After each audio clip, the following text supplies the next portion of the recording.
And the threat of climate change and the impacts that it's going to impose certainly carry the danger of failure of several societies. And I suppose it is for this reason that the Norwegian Nobel Committee awarded the 2007 Peace Prize to Al Gore and the IPCC. And I hope this year's winner of the Nobel Peace Prize will carry forward the philosophy of doing something about climate change.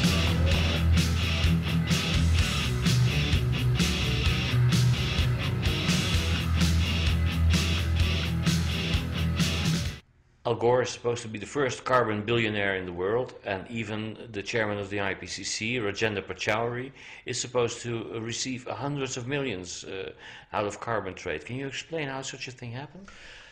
Rajendra Pachauri is supposed to be the chairman of the IPCC. Now this is odd, because he is a railroad engineer. Yes, we're always hearing that if you want to talk about the climate, you have to be a four-star climatologist at least. But he's not a climatologist. No, all you have to be is somebody who goes along with the nonsense. It doesn't matter what qualifications you have or don't have.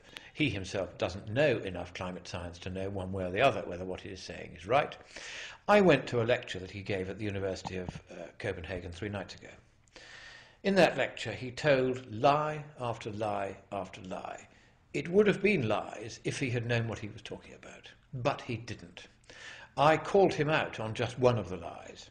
He had used a graph which was bogus. He was trying to pretend that the rate of increase in temperature has itself been increasing over the last 150 years globally. It hasn't. The technique he was using to pretend that it had came from an IPCC document, but it was bogus. It was invented by one of the scientists in the ClimateGate emails. Fraudulent graph designed so that scientists could make money whipping up fears about climate change. So I confronted him with this, and I said, this is fraudulent. You ought not to use it. I explained why it was wrong. I gave him 48 hours to correct it, and I gave him a letter, 10 pages long, explaining in great detail, including an answer I'd got from the British government obtained from the IPCC about this graph, that it was wrong. I gave him 48 hours to reply. He didn't reply.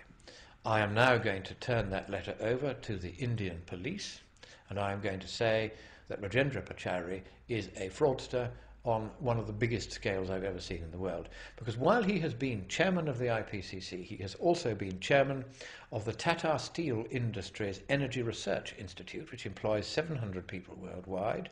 One of its subsidiaries, Tata Biotech, is currently bidding for a contract to clean up the oil fields of Kuwait after Saddam Hussein set them on fire.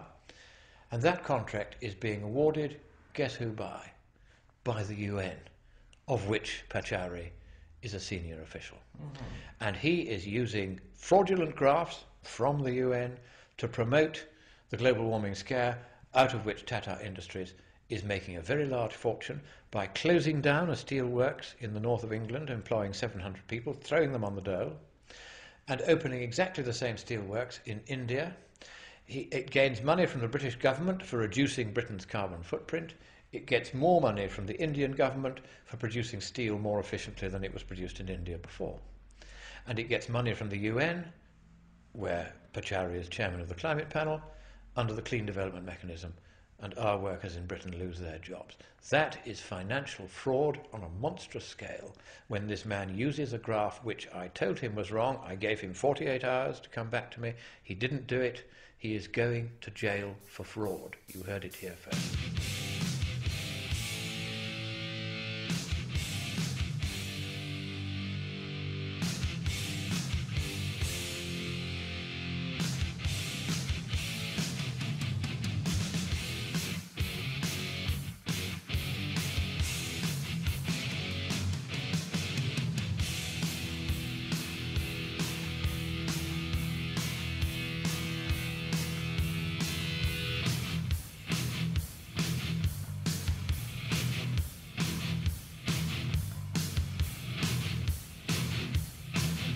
It's all over the news now that Al Gore has made hundreds of millions and is set to make billions, and that George Soros is set to make hundreds of billions off carbon trading he controls. It's in the news now that Obama owns part of the Chicago Mercantile Exchange that's selling these carbon credits, and that Maurice Strong, who's now had to run from to China from the U.S. because he is in danger of being indicted for the UN oil for food scandal. I mean, it's really coming out that these guys are a gaggle of crooks.